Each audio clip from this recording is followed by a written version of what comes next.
O segundo livro do profeta Samuel, capítulo de número 9. Prometo ser bem breve dentro desta palavra, falar apenas aquilo que o Espírito Santo já tem palestrado aos nossos corações. Amém? Eu confesso aos irmãos que eu estou um pouquinho cansado, mas Deus tira a água dessa rocha. Amém? Segundo livro do profeta Samuel, capítulo de número 9, vou estar lendo do versículo 1 até o versículo 10. Amém? É uma leitura um pouco extensiva, porém alguns textos são repetitivos, apenas para enfatizar. Hoje estamos em dia de Santa Ceia. É muita alegria para o meu coração nessa noite estarmos aqui para lembrarmos que outrora o Senhor pagou um alto preço pelas nossas vidas. Amém? E pastor, o que tem a ver essa palavra com a ceia? Já já você vai entender. Amém? A epígrafe do texto diz: a lealdade de Davi. E disse Davi: há ainda alguém que tenha ficado da casa de Saul, para que eu faça benevolência por amor de Jonatas? E havia um servo na casa de Saul, cujo nome era Ziba, e o chamaram à presença de Davi, e disse-lhe o rei: és tu, Ziba? E disse: servo teu. E disse o rei: não há ainda alguém da casa de Saul, para que eu use com ele de benevolência, de Deus? Então disse Ziba ao rei: ainda há um filho de Jonatas, aleijado de ambos os pés. E disse-lhe o rei: aonde está? E disse Ziba ao rei: eis que está em casa de Maquir, filho de Amiel, em Lodebar.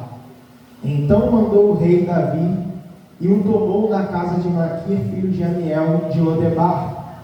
E Mefibosete, filho de Jonatas, o filho de Saul, veio a Davi, e se prostrou com o rosto em terra, inclinando-se, e disse a Davi: Mefibosete. E ele disse: eis aqui teu servo.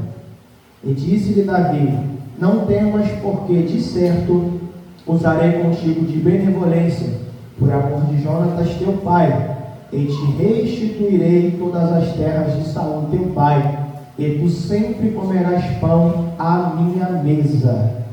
Aleluia. Eu vou ler agora o versículo de número 10 para encerrarmos.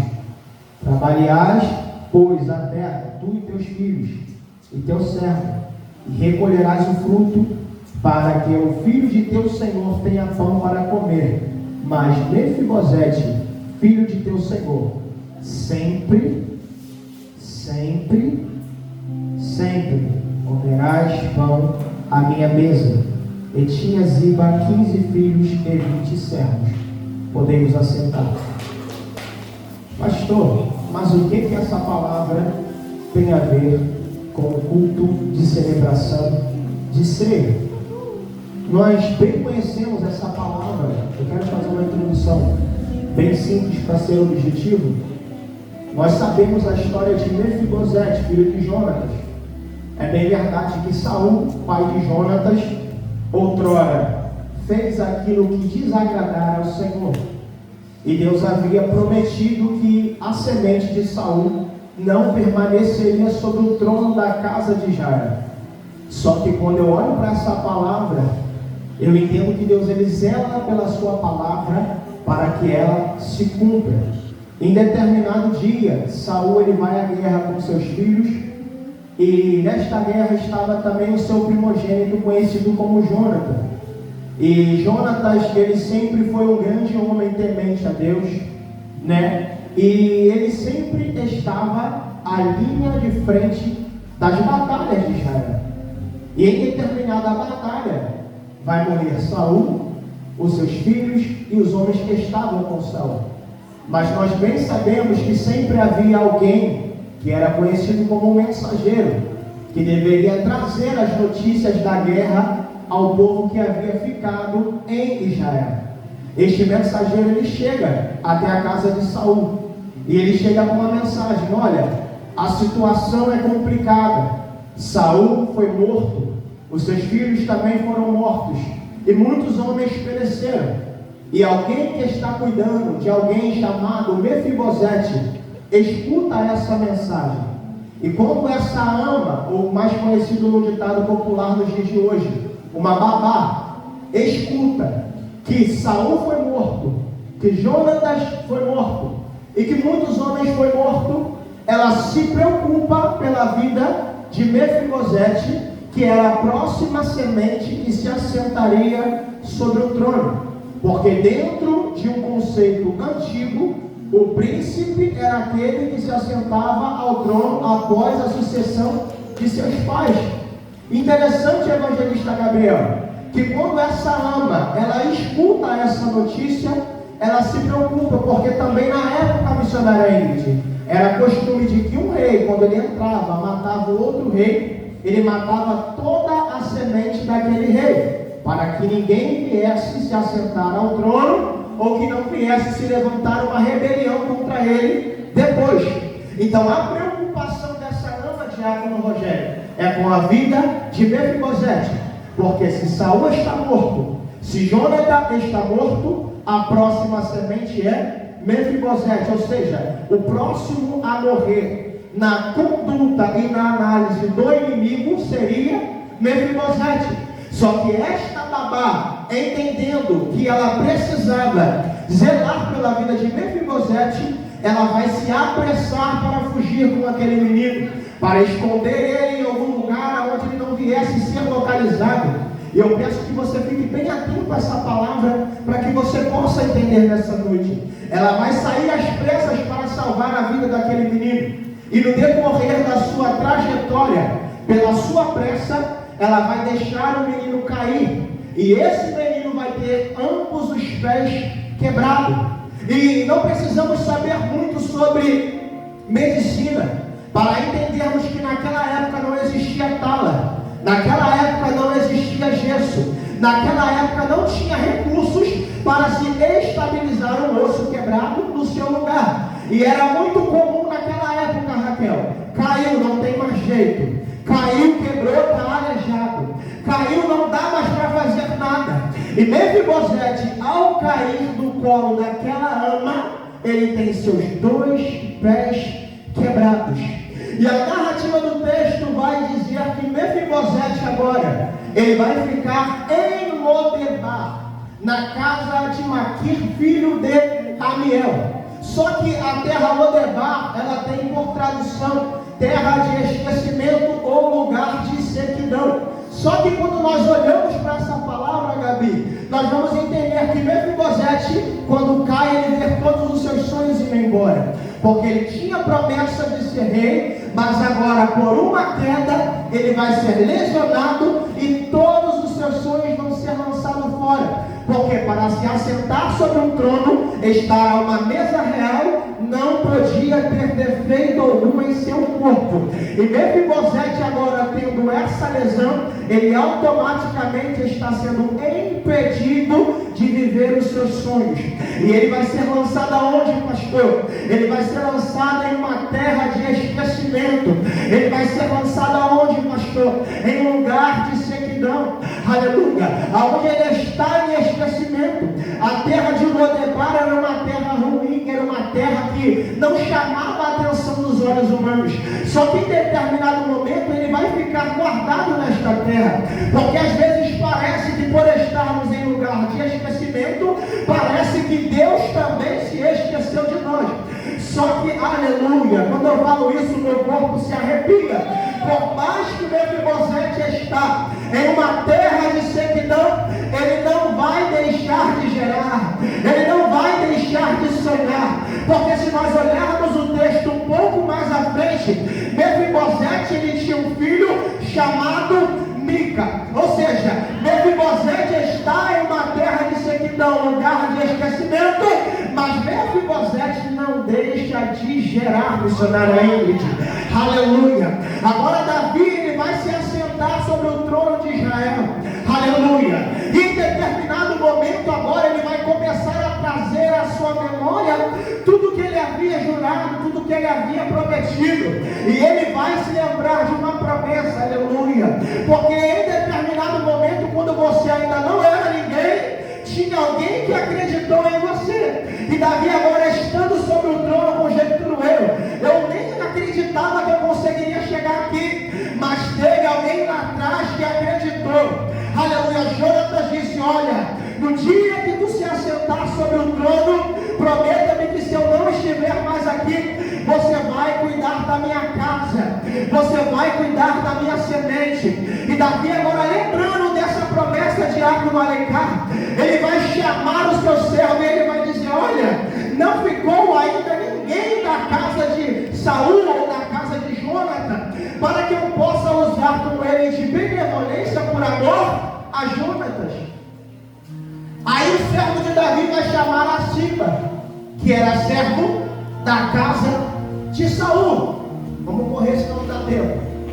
E quando esse servo chamado Ziba, ele chega à presença de Davi, Davi vai dizer: és tu Ziba? E ele diz: teu servo. E Davi vai dizer para ele: porventura, não é que tenha ficado alguém da casa de Jonatas, para que eu possa usar com ele de benevolência por amor a Jonatas e a Deus? Aí Ziba agora vai dizer: tem um. E o decorrer do texto vai dizer que Davi pergunta onde é que ele está. Aí Ziba ele vai dizer para Davi da seguinte forma: ele está em casa de Maquir, ele está em Lodebar, e ele é aleijado de ambos os pés. Só que eu olho para esse texto e eu percebo algo. Davi não perguntou as condições, ele perguntou: ainda tem alguém? Eu vou repetir isso aqui de novo para você entender. Está um pouquinho frio, a gente demora a pegar. Davi ele perguntou se tem alguém, ele não perguntou o estado em que se encontra essa pessoa. Só que Ziba ele vai fazer questão de destacar para Davi que Mefibosete é aleijado de ambos os pés. Ele não vai dizer que ele é aleijado, Gabriel, vai dizer ele é aleijado de ambos os pés, porque havia um pré-requisito para se assentar na mesa do rei. É Ziba dizendo: olha, até tem, mas o que tem não pode se assentar na mesa. Aleluia. Eu vou repetir isso aqui de novo para você entender. Olha, até tem alguém, mas é inválido, ele não pode se assentar na mesa. Aí Davi vai dizer assim: olha, manda buscar, porque eu perguntei se tem alguém, eu não perguntei a condição.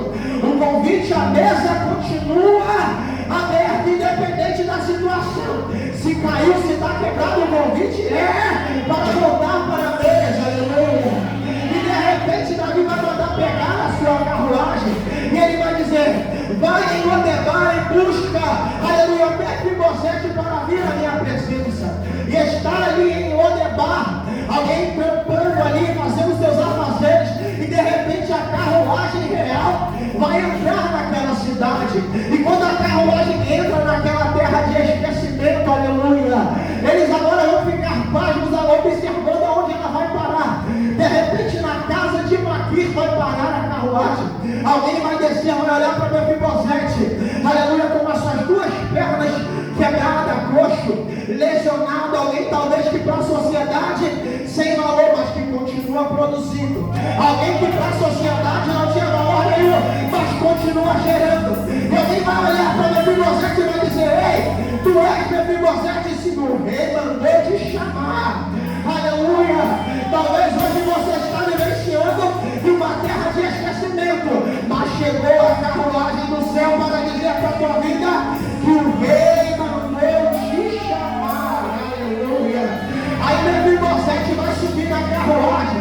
E como eu estava dizendo no início dessa ministração, naquela época era comum: se alguém se assentou no trono, mata a semente do rei anterior, para que não venha se levantar uma oposição. Conjecturo eu agora Mefibosete subindo na carruagem e dizendo: pronto, foram falar para Davi que eu sou filho de Jonatas, agora Davi vai tirar a minha vida. E de repente, aleluia, Jonatas ele vai, Mefibosete vai ser introduzido na presença do rei. Só que algo me chama a atenção, irmão Davi. Quando Mefibosete chega na presença de Davi, ele se prostra com o rosto em terra.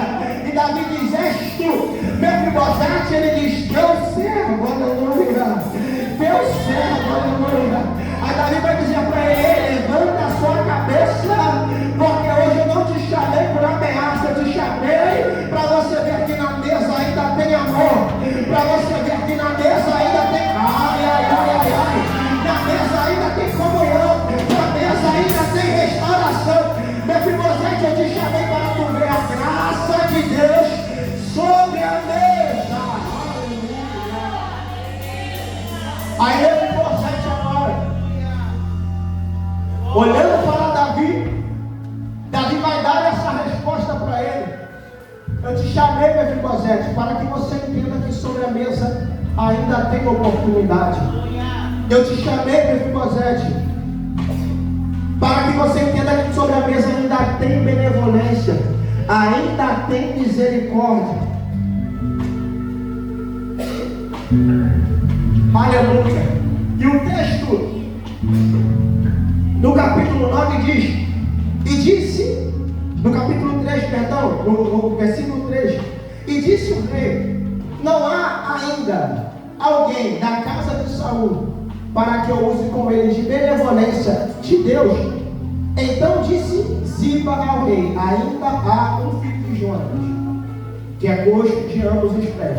Davi, ele entende que o que chegou sobre a sua vida, a misericórdia de Deus, né, ela precisa alcançar também a outras pessoas. Olha o que Davi diz no texto: não há ainda ninguém da casa de Saul para que eu use com ele de benevolência de Deus. Sabe o que eu entendo com isso aqui, missionária Ingrid? Que Davi é alguém que reconhece que se ele chegou naquele patamar foi pela misericórdia de Deus. Então olha com muito carinho para quem está do seu lado e fala para ele: entenda, se você hoje está sentado sobre a mesa, é a misericórdia de Deus. E qual é a nossa intenção? A nossa intenção é que essa misericórdia também venha alcançar a outras pessoas. A graça que me achou precisa achar alguém também lá fora. A graça que me achou talvez precisa achar alguém que ainda está dentro da casa. E eu preciso entender que se hoje eu estou na mesa, não é porque eu sou bonitinho, não é porque eu falo bem, não é porque eu prego bem, é porque a graça de Deus me alcançou. E o desejo do coração de Deus é que eu leve essa graça também a outras pessoas. Aleluia. E disse o rei: onde está? E disse Ziba: está em casa de Maqui. O rei lhe perguntou: onde estava Mefibosete? Ele não perguntou o estado em que ele se encontrava. Aleluia. A função do adversário das nossas almas é sempre mostrar o seu estado, esfregar na nossa cara que não somos dignos, mas a função do rei continua sendo convidar para a mesa. Eu vou repetir isso aqui de novo, devagarzinho para a gente entender. A função do adversário é sempre dizer: você não é digno, você não é apto, vai fazer o que lá hoje, mas a função do rei continua a convidar para a mesa. A função do rei de Amalek, não do povo, continua sendo chamar para a mesa. Talvez você está vivenciando hoje um cima da vida falando no pé do teu ouvido. Vai fazer o que hoje lá no culto de ceia, mas deixa eu te dizer o recado do céu. Aleluia, o convite do rei continua de pé para você se assentar sobre a mesa. Independente do que Ziba está falando no pé do teu ouvido, você tem o convite do rei para se assentar. Aleluia, para se assentar. Quando eu falo assentar, eu lembro da palavra de Isaías, que ele diz: no dia que morreu o rei Uzias, eu vi o Senhor assentado. Ele não está sentado, ele está assentado, porque ele não está sentado no trono, mas ele faz parte do trono. Aleluia. Ou seja, estar assentado sobre a mesa não é estar sentado, é fazer parte, é participar daquilo que está sendo posto sobre a mesa. Aleluia. Glória a Jesus. Aleluia. A mesa, ela é lugar de oportunidade. Aleluia. Ela nos mostra a misericórdia do Senhor, a graça, o amor e a redenção. Aleluia. Perceba a mesa em que Cristo está se assentado.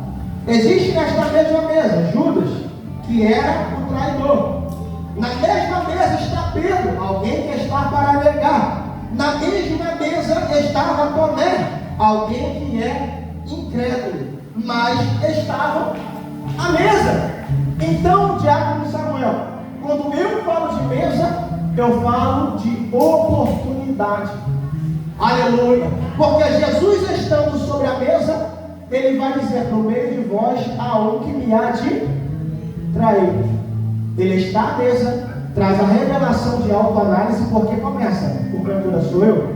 Porventura sou eu? Porventura sou eu? Jesus traz uma reflexão que na mesa eu não tenho que olhar para o meu irmão. Aleluia! Né, diaconisa Joel? Na mesa eu não tenho que olhar para o meu irmão. Sentei na mesa, eu olho para o rei e olho para mim. Eu olho para o rei e olho para mim. Eu olho para o rei e olho para mim. Porque a mesa é lugar de autoanálise. Aleluia, glória a Jesus. Louvado seja o teu santo nome, Jesus. Caminhar para o fim do Senhor não dá tempo. Aleluia.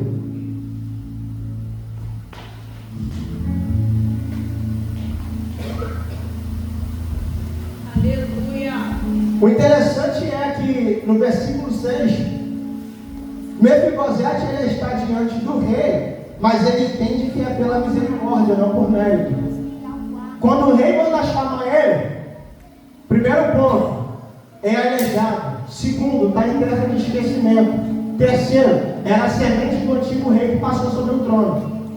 Ele não tinha perspectiva nenhuma para estar nesta mesa de Diácono Rogério. E ele entende agora que o rei mandou chamá-lo. Só que ele também entende que é pela misericórdia. Então, se hoje estamos sobre a mesa, que venhamos entender que é pela misericórdia. A palavra de Deus diz: aquele que está em pé, cuide para que não, porque o cair é do homem, mas o levantar é do Senhor.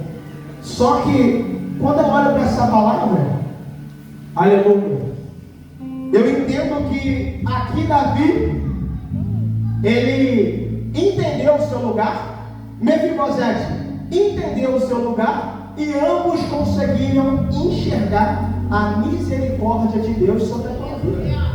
Já caminho para o fim, para entrarmos na segunda parte. Mas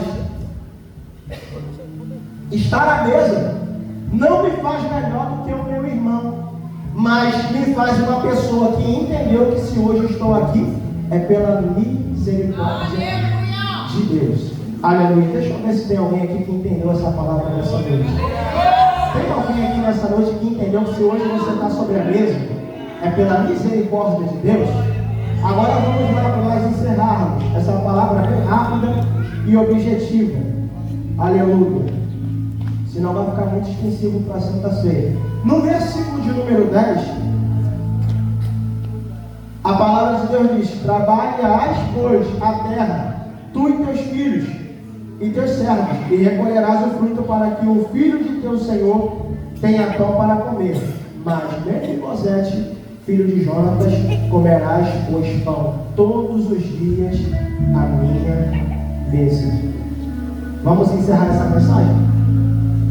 O rei, ele representa Cristo. A mesa, ou melhor, Mefibosete, ele representa o homem que perdeu tudo em meio à queda. Aleluia. A mesa, ela representa a graça que coloca todos em condição de iguais.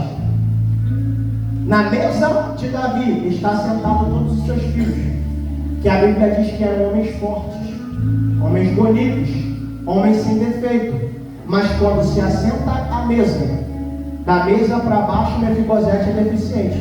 Mas da mesa para cima, ele está em condição de iguais, como todos os missionários. Então a mesa, ela representa a graça e a misericórdia de Deus, que quando eu me assento, ela me coloca como condição de igual com todos os meus irmãos. Na mesa de Cristo não tem maior, não tem menor. Na mesa de Cristo não tem pastor, não tem diácono, não tem presbítero, não tem obreiro. A mesa coloca todos em condições de iguais. Aleluia! Oh glória, oh glória, glória, glória, glória. Aleluia! A mesa, ela coloca alguém que caiu, novamente, em estar à frente do rei. Perceba, Mefibosete ele caiu, quebrou suas pernas. Talvez para muitos nunca mais entra na presença do rei, que dirá se assentar na mesa. Mas a misericórdia coloca Mefibosete sentado novamente de frente para o rei. Aleluia, glória. Oh Espírito Santo. O propósito de Cristo é trazer as pessoas para a mesa. Aleluia. Quando ele trouxe uma parábola dizendo que um certo rei convidou pessoas, amigos, sabe, evangelista Gabriel, para vir, à tua festa. E nenhum desses amigos pôde estar na festa. Um falou: eis que eu comprei algumas cabeças de gado e estou indo cuidar. O outro disse: eu comprei um campo e preciso orar. O outro disse: o meu pai morreu, eu preciso sepultar. Só que quando o mensageiro volta com o recado, o rei diz: a mesa não pode ficar vazia. Sai pelo caminho, sai convidando todos que você vê pelo caminho. O mensageiro sai chamando pelo caminho. Todo mundo que encontra, achou alguém com uma foice, ei, vamos lá. O rei está mandando te chamar. Achou alguém está rezando para cá, vamos lá, o rei está mandando te chamar. De repente o servo chega na casa do rei e ele olha e ainda tinha muito lugar perto do alencar. Aí o rei vai dizer assim: sai pelo caminho. Chama servo, chama coxa, chama banco, chama todo mundo, porque eu quero ver a minha casa cheia. Eu quero ver a minha mesa cheia. Aleluia. Então o rei, ele representa Cristo. A mesa representa a graça. Aleluia. E Mefibosete representa eu, representa você. Quando nós estávamos quebrados, caídos em terra de Lodebar, lugar de esquecimento, mas o próprio rei mandou nos chamar e disse: eu novamente te dou lugar na mesa, te dou novas vestes, coloco a aliança no teu dedo, coloco o sapato nos teus pés e reescrevo a tua história. Eu trago restituição sobre a tua vida, sobre a tua casa. Vem, Mefibosete, se assenta na mesa, porque eu trago restauração sobre a tua vida, restauração sobre os teus propósitos, independente de Mefibosete. Hoje eu te coloco de pé. Oh, glória. Eu acho essa mensagem muito linda, porque ela vai mostrar a misericórdia, ela vai mostrar a minha glória, ela vai dizer: você não merece estar aqui, você está aqui porque a graça do rei te alcançou. Aleluia. Porque o nosso maior vai dizer: fulano não merece, Betano não merece. Mas quando eu olhar para o rei, eu vou dizer: eu não mereço, mas ele me coloca sobre a mesa pela sua graça, pela sua misericórdia. E você que entende essa palavra nesta noite, explode essa casa de glória para ele. Aleluia. Porque o plano que temos alcançado pela graça, pela graça, pela graça, pela graça. Aleluia.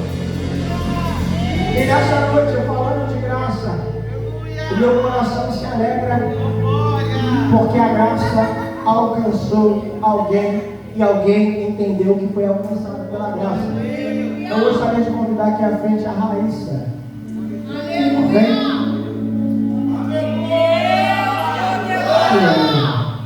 Eu queria que uma irmã acompanhasse a Raíssa.